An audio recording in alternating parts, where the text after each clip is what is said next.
So last Friday was a pretty long day a week ago. It was a long 12-mile walk, a walk of faith, a walk of prayer, dozens of clergy joining together to, as Abraham Joshua Heschel, our great rabbi and teacher, said, to pray with our feet, all the way from Lexington to Boston. We began at 7:30 a.m. with over 150 people gathered on the Battle Green, and together we launched what we called #Prayers for Liberty,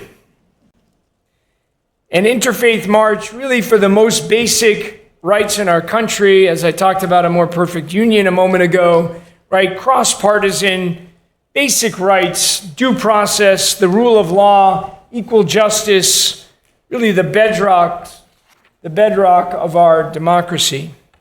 And we prayed, and we sang, and we walked.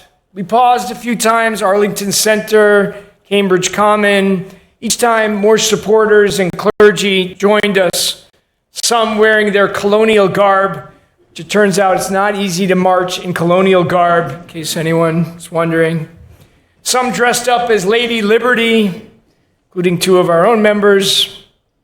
I have to say, I was very deeply moved to walk with all of these Christian clergy, wearing their stoles, kind of narrow taluses of some kind, their stoles and their collars, an Armenian priest in his flowing black robe, and many rabbis wearing kippot and talitot, all striding together to sound the alarm for our country.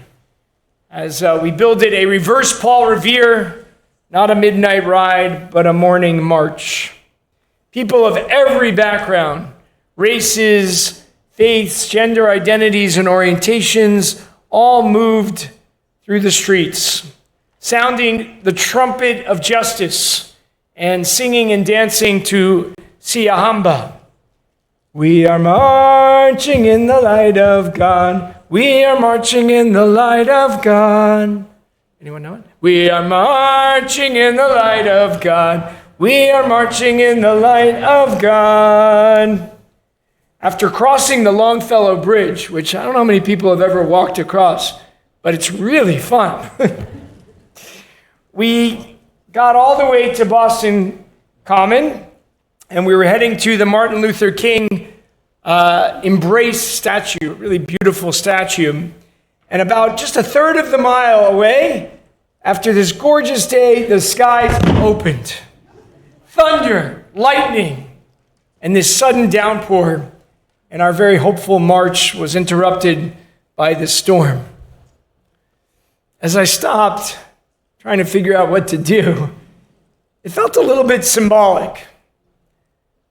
The skies darkened, the storm came, and maybe because this is a stormy moment, dark clouds swirl around us in America, in Israel, and in the Jewish world.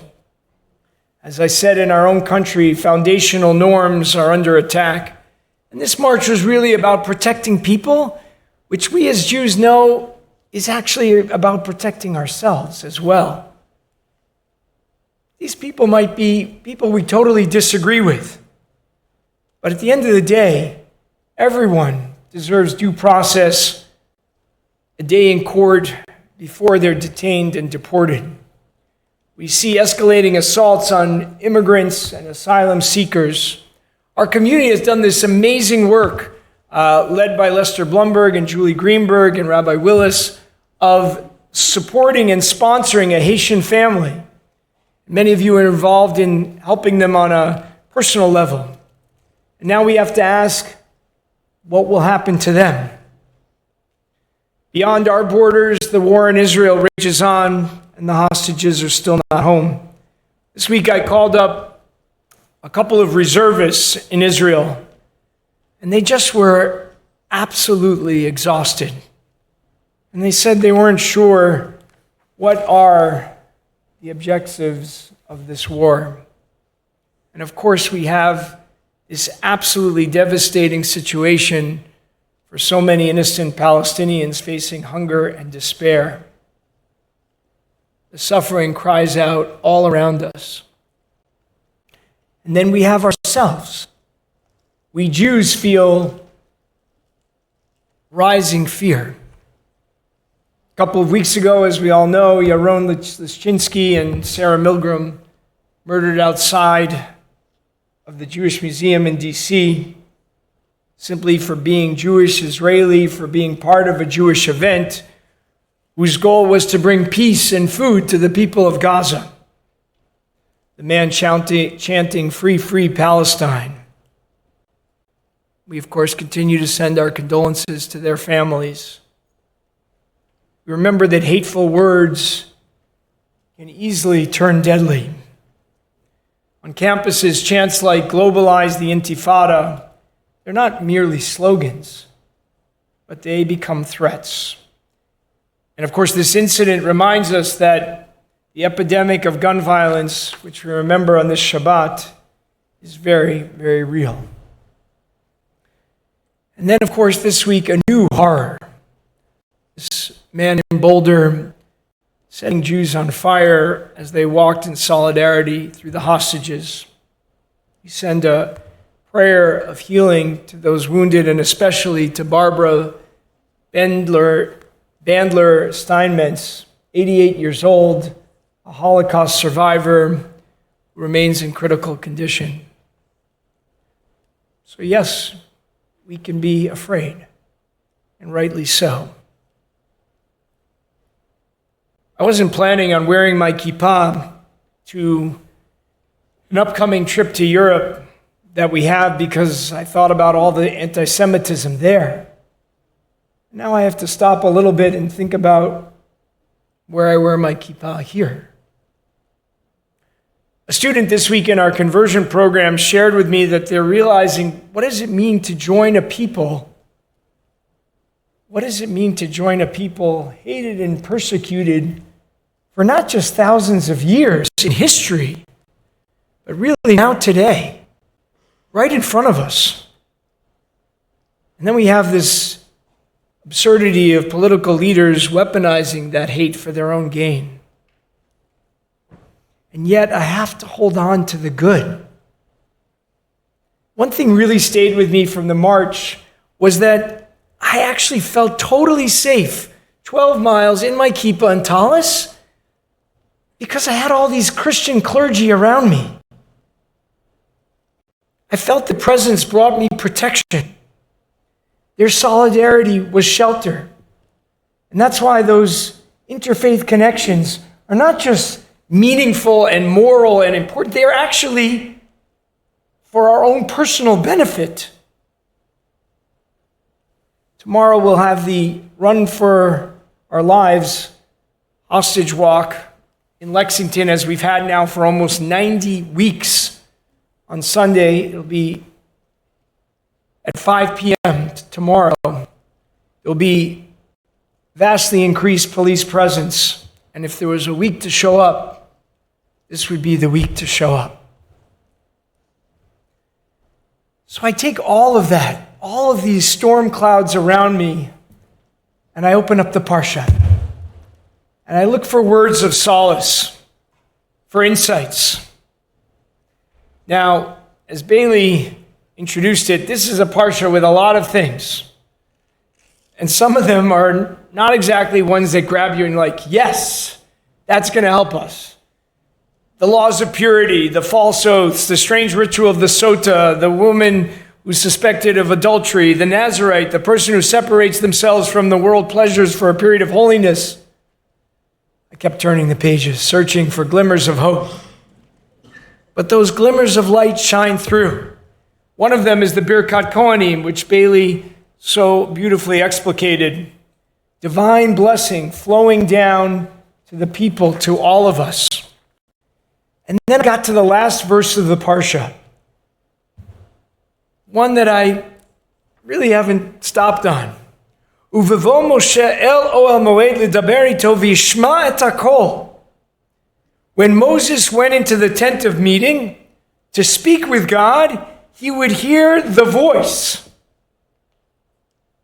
the coal, addressing him from above the cover that was on top of the Ark of the Covenant, Aron HaBrit, between the two kruvim, the two cherubs.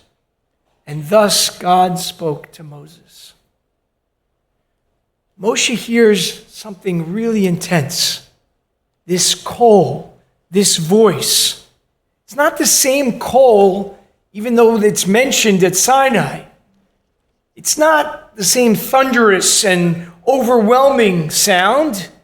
This time it's more personal, more grounded. The voice flows from between the two kruvim, these two cherubs, angelic creatures, their faces looking at one another. The voice isn't then above us or beyond us. It's found right between us, right in relationship. Rabbi Amy Kalmanowski notes, while the priestly blessing radiates from God's face in the Birkat Kohanim, this moment is a little bit different. It's different than Sinai. It's different than when Moses on Sinai asked to see God's face. Here it's auditory, perhaps gentler, but just as intimate.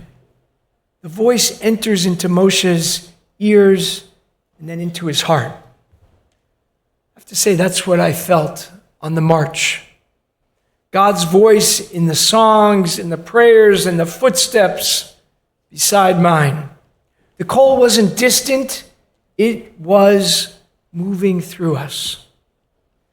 Those kruvim gazing at one another, of course, then connected me to these relationships that I was forming and deepening with all of these other clergy among different communities, different walks of life, different traditions. That's where holiness can really dwell. Then I went back a little bit earlier in the Parsha, and I looked at all the assignments. Every tribe's got work to do. We've got specific assignments, the Kohanim, we've got the Levites singing, and then we have the Kohathites. They're given a special job. They are the movers. They are the schleppers, which you would be like, I got the schlepping? No. The verse says that they were given the service of the sacred objects, which they had to carry on their shoulders. They couldn't use a wagon. Beautiful teaching. Some objects cannot be placed on a cart. Some objects must be carried personally, directly. The Midrash of this verse quotes from Psalm 81, and it says, "Raise a song, strike the drum." And then the Sfat Emet, the Hasidic rabbi from the end of the 19th century, explains this.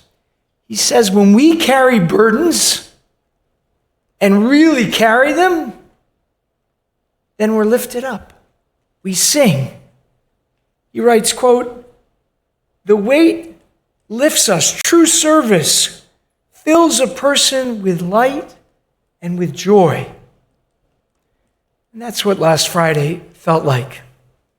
It was a long march, yes, but one filled with light, song, and sacred companionship. The purpose was filling us. We were surrounded by the call, the voice, not again of thunder, but one of resolve. A voice urging us towards compassion and justice, urging us to respond, not to retreat. Back to the end of the march, the rain's pouring down on me. What should we do? I noticed a little empty tent just happened to be right next to us, as if it was placed there for us. About half of our group of 100 ducked in there with me. It was actually something very sweet in that moment. Sweet and light, people huddled together, people who didn't really know each other, passing around some nuts or chocolate bars. And I was there on my phone checking my advanced radar to see exactly what would happen. Could we stay outside? Would we have to run to St. Paul's Cathedral or something? And I saw a break in the storm. a few glimmers of sunlight. That warmth came back. We emerged and continue the last few steps. We had carried the weight together, and we'd heard the voice. It comforted us, and it called us. May we all keep hearing that voice deep in our souls, in the streets, in our sanctuaries, in each other. May it lift us and inspire us to walk, march, sing, and act together. May our steps, our prayers, our songs be those glimmers of light in this dark and stormy world. Let us all say, Amen. Amen.